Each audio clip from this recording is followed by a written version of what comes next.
আমার রেগুলার কাজকর্মের খুঁটিনাটি যদি আপনাদের সাথে শেয়ার করি তাহলে দেখছি ভিডিওটা অনেকটাই বড় হয়ে গেছে।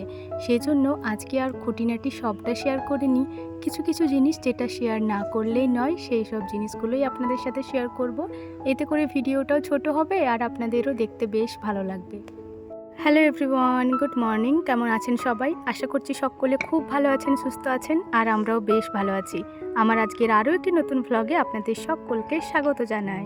আজ সোমবার সকাল ৮টা মতো বাজে এখন। ঘুম থেকে উঠেছি অনেকক্ষণ আগে। মা আগের দিনই আমাকে বলে রেখেছিল আজকে বাড়িতে ধান ওজন করতে আসবে। সেজন্যই ঘুম থেকে ভাবলাম তাড়াতাড়ি উঠে সকালের কাজকর্ম সেরে ঠাকুরকে জলটা দিয়ে রাখবো। তবে স্নান করা হয়েছে আর দেখছি এনারা চলে এসেছেন। সেজন্য আমি ছাদের উপরেই দাঁড়িয়ে দাঁড়িয়ে দেখছিলাম। আর তারপরে দেখলাম এদের হয়ে গেছে, মা আবার ওটাতে ওজন হলো। এই যে ওরা বস্তা বুস্তি নিয়ে এবার চললো।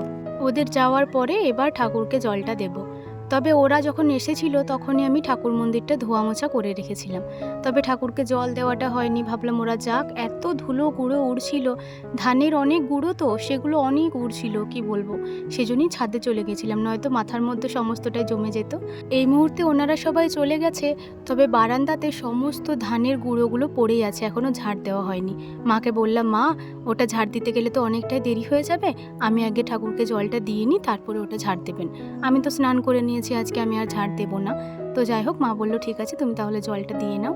তো এই যে ঠাকুরকে প্রথমে ফুলটা দিয়ে নিলাম, তারপরে গাছে জলটাও ঢেলে নিয়েছি আর ঠাকুর মন্দিরে বসে প্রথমে জপটা সেরে নিয়েছি। এরপর যাব ঘরেতে আমার যে শিব ঠাকুরটি আছে ওটাকে জল দিতে। তবে জানেন তো বন্ধুরা, আজকে আর শিব ঠাকুরকে জল দেওয়াটা আপনাদের সাথে শেয়ার করলাম না। স্নান তো করেছি বেশ অনেকক্ষণ আগেই, তবে ওনাদের যেতে যেতে বেশ অনেকটাই দেরি হয়ে গেছে। তাই ভাবলাম তাড়াতাড়ি জলটা দিয়ে দিই, মা আবার ঝাড়পাট দেবে, তো সেজন্য এই যে ঠাকুরকে জলটা দিয়ে নিয়েছি আর তাকটি ভালো করে পরিষ্কার করে তাকের মধ্যে শিব ঠাকুরের মূর্তিটা তুলে দিলাম। আর এই যে সমস্ত ঠাকুরের চরণে এরপর ফুলগুলো দিয়ে দিচ্ছি। আজকে বেশ অনেকগুলোই ফুল পেয়েছে মা। প্রত্যেক পুজোর দিনগুলিতে মা বেশ অনেকগুলো করে ফুল আনে। রেগুলার মা এতগুলো করে ফুল আনেন না, কারণ অন্যের গাছের থেকে নিয়ে আসে, তো কে কখন কি বলে দেবে সেই জন্য এই যে পুজোর দিনগুলোতেই নিয়ে আসে। তবে আমি ভাবছি জানেন যে কয়েকদিনের মধ্যে কয়েকটা গাছ লাগাবো। আমাদের এখানে সেরকম কোনো জায়গা নেই, ওই জন্যই লাগাতে পারছি না। তবে যাই হোক, এই জায়গাটি এই ফুলে ফুলে কি সুন্দর দেখতে লাগছে দেখুন। আমি এই যে একটা ধূপ এখানে দিয়ে দিয়েছি, আর একটা ধূপ নিয়ে এখন সারা বাড়িতে একটু দেখিয়ে নেব। এই যে বারান্দাটি কতটা ফাঁকা লাগছে দেখুন। এখানে ওই ধানের মোড়াইগুলো ছিল, আর যেহেতু ধানের গুঁড়োগুলো উড়ছিল সেজন্য এই যে দরজাটিতে পর্দাটা একটা সুতো দিয়ে আটা ছিল, যাতে গুঁড়োগুলো ভেতর দিকে না যায়। এই যে ঠাকুরের যতগুলো ছবি আছে বাড়িতে সমস্ত ছবিগুলোতে একটু ধূপটা দেখিয়ে নিচ্ছি। মা বাবার রুমটিতেও পর্দাটি আমি দিয়ে দিয়েছিলাম, যাতে গুঁড়োগুলো ভেতর দিকে না যায়।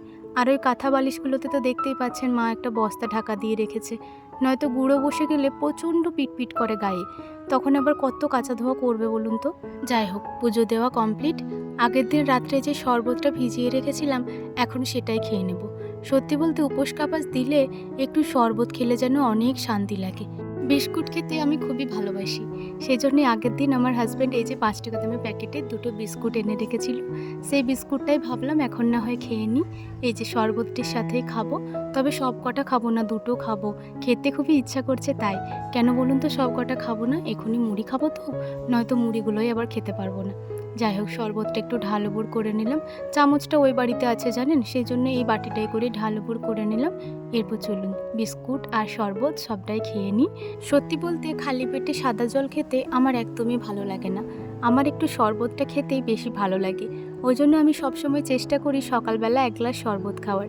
তবে যেদিন যেদিন ভুলে যাই ভিজতে দিতে সেদিন আর খাওয়া হয়ে ওঠে না। যাই হোক, শরবতটা খেয়ে নিয়েছি। এরপর চলুন যাই, মা ওদিকে মুড়ি খেতে ডাকছে। খাওয়া দাওয়ার পরে বাসনপত্রগুলো কলপাড়ে নামিয়ে আমার হাজব্যান্ড ওদিকে একটু ডাকছিল, সেজন্য গিয়েছিলাম। আগের দিন সন্ধ্যাবেলাতেই তো আমাদের বাড়ির গ্যাসটা ফুরিয়ে গেছিলো, সেই গ্যাসটাই এখন আনতে যাবে, তো ওকে টাকাটা দিয়ে এলাম। আর তারপরে দেখুন যে কটা বাসন ছিল কলপাড়ে ওগুলো এখন মেজে নিচ্ছি। আজকে সকালবেলা মুড়ি খাবারের জন্য সেরকম কিছু বানাইনি। যেদিন পুজো আরে থাকে না সেদিন আবার সকালের মুড়ি খাবার বানাতে খুবই বিরক্ত লাগে সত্যি। মনে হয় যদি একটু কেউ করে দিত তাহলে খেতাম, শুধু মুড়িও আবার খাওয়া যায় না। তো আগের দিন রাত্রে যে তড়কাটা বানিয়েছিলাম আগের দিনই প্ল্যান করে ওই জন্য এক বাটি মতো তড়কা রেখে দিয়েছিলাম, ওটা দিয়েই আজকে সকালে মুড়ি খাবারটা সেরে ফেলেছি।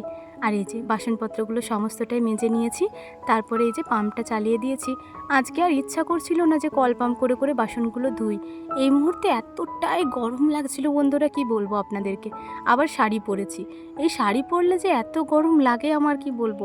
তবে এই জিনিসটা পরতেও আমি বেশ ভালোবাসি, ওই জন্য এমনি দিনগুলিতে না পরলেও পুজোর দিনগুলিতে আমি একটু শাড়ি পরারই চেষ্টা করি। যাই হোক, পাম্পটা চালিয়ে এই যে বাসনগুলো এখন একটু ধুয়ে নিচ্ছি। এই বাড়িতে আর রাখবো না, প্রথমে ভেবেছিলাম সিঁড়িতে হয়তো রেখে দেবো, তবে সিঁড়িগুলো দেখছি ধানে ভর্তি, এখনও ঝাড় দেওয়া হয়নি যে, ওই জন্যই আর কি এগুলো নিয়ে আবার ওই বাড়িতেই যেতে হবে। মা ওদিকে ঝাড় টাড়ে দিচ্ছে। তো এই যে বাসনগুলো সমস্তটাই ধোয়া হয়ে গেছে, হাত পাগুলো একটু ধুয়ে নিই, তারপরে পাম্পটা বন্ধ করে বাসনগুলো নিয়ে যাব ওই বাড়িতে।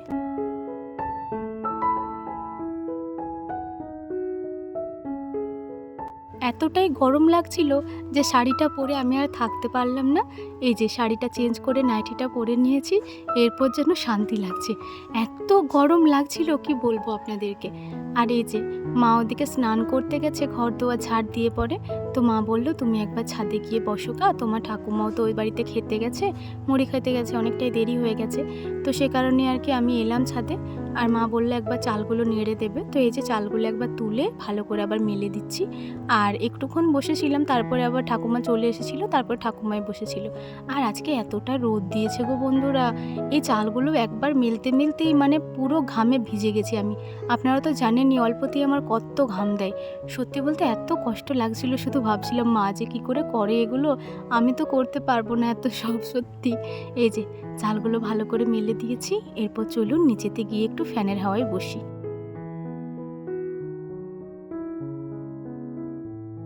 এই মুহূর্তে বেশ অনেকটা সময় পার করে ফেলেছি।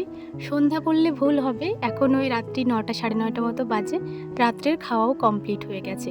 সন্ধ্যাবেলায় আজকে কারেন্ট ছিল না, ওই খাপছাড়া হয়ে আসছিল। তো তারই মধ্যে কিছুক্ষণ মিষ্টুকে পড়িয়েছিলাম, তারপরে নিদ্রামণি আমায় আকর্ষণ করলো, ঘুমিয়ে গেছিলাম। তো উঠলাম 9টার সময়, মা আমাকে ডাকলো, মা এই বাড়িতে খাবার নিয়ে চলে এসেছিলো। তো খাবার দাবার খেয়ে এরপর আর ঘুম আসছে না, ভাবলাম এই যে জামা কাপড়গুলো আগের দিনই তো কাচা ধোয়া করে ভালো করে গুছিয়ে রেখেছি, তবে এগুলো আর রাখাই হচ্ছিল না। এখন যেহেতু ঘুম আসছে না, আর আমার হাজব্যান্ডও গেছে আজকে ফিস্ট করতে, তো ওরও আসতে এখনও প্রায় আধ ঘন্টা মতো দেরি হবে, ততক্ষণ না হয় এগুলো গুছিয়ে রেখে দিই। তো যেমন ভাবা তেমন কাজ। এই যে রেগুলার পরার জামা কাপড়গুলো আমার যে বক্সটি রয়েছে ওই বক্সটির মধ্যে রেখে দিলাম। আর এই বড় কাঁধ ব্যাগটিতে আমাদের ওই নতুন জামা কাপড়গুলো আছে, যেগুলো আর কি মামা বাড়িতে নিয়ে গেছিলাম।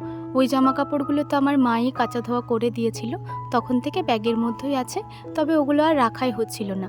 ভাবলাম আজ না হয় রেখে দিই। তো প্রথমে এই যে বিছানার চাদর, তারপরে যে জামাটা পরে এলাম ওগুলো আলমারির মধ্যে রেখে দিচ্ছি।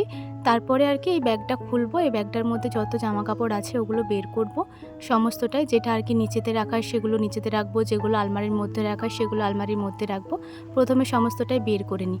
আর এই যে লাল জামাটা, মানে সুব্রতর খয়েরি জামাটা, ওই জামাটা একটু আয়রন করতে হবে। ওই জামাটা আর আজকে রাখবো না, ওটা ওই চেয়ারটার মধ্যেই থাক, ওটা আয়রন করব তারপরে রাখবো। এই শাড়িগুলো আরে সমস্তটাই রাখতে হবে, তো এগুলো না হয় বের করে রাখি। আর এই শাড়িগুলো না আমি মায়ের বাড়িতে রোদে দিয়েই এসেছি, তো এগুলো আর রোদ খাওয়াতেও হবে না, শুধু রেখে দিলেই হবে। তবে মামা বাড়িতে যে কটা শাড়ি নিয়ে গিয়েছিলাম সব কটা কিন্তু আনিনি, দুটো মতো শাড়ি রেখেই দিয়ে এসেছি। কয়দিন পরেই তো আবার দুর্গাপুজো, তখন তো এমনিতেই আবার যেতে হবে বড়জোড়া। তো একসাথে এত জামাকাপড় নিয়ে যাওয়ার থেকে মা বললো রেখে দিয়ে চলে যা, আবার সে ব্যাগ ভারী করে আনতে হবে, সেজন্য ওগুলো রেখে দিয়ে এসেছি বড়জোড়াতে। আর এই যে এই শাড়িটা নিয়ে এসেছি শুধু, এটা এই যে ভালো করে গুছিয়ে শাওয়া ব্লাউজ সমস্তটাই ভেতরে ঢুকিয়ে রেখে ওপরে তাকে তুলে দিলাম। আর সুব্রতর জামাগুলো এই যে ওর জায়গাটিতে রেখে দিচ্ছি। এই জিনিসগুলো অনেক গিচিপিটি হয়ে গেছে বলুন, কবে থেকে ভাবছি জানেন এটা একটু গুছিয়ে রাখবো, তবে ও যতদিন না ওর কাজের ওখানে যাচ্ছে ততদিন এটা হবে না, কারণ এটা অনেকটা সময় লাগবে, এতটা সময় দিয়ে ও আমাকে কাজ করতে দেবে না। যাই হোক, ওর জামা কাপড়গুলো ওর জায়গায় রেখে দিলাম। আর তারপরে দেখুন ওই যে সাইড ব্যাগটা মামা বাড়ি থেকে যখন থেকে এসেছি বাইরেই পড়ে রয়েছে, ওটাও আলমারির মধ্যে রেখে দিলাম। মানে যে কটা জিনিস আলমারির মধ্যে থাকার ওগুলো সমস্তটাই আলমারির মধ্যে রেখে দিয়েছি। শুধু সুব্রতর ওই লাল জামাটা বাইরে রইলো, খয়েরি জামাটা, আমি শুধু লাল বলছি। তো ওটা আয়রন করব, তারপরে রাখবো। চলুন এরপর আলমারির কভারটা ভালো করে লাগিয়ে দিই। আর এই কভারটার জন্য যে কি ভালো হয় আমার, আপনাদেরকে তো বারবারই বলি যে এই কভারটার জন্য আলমারিতে একটুও ধুলো বসে না, জানেন। এই কভারটা বেশ ভালো। আগের বছর একবার কাচা ধোয়া করেছিলাম, তবে এবছর এখনও পর্যন্ত একবারও কাচা ধোয়া করা হয়নি। দেখি পরে যদি পারি একবার করব।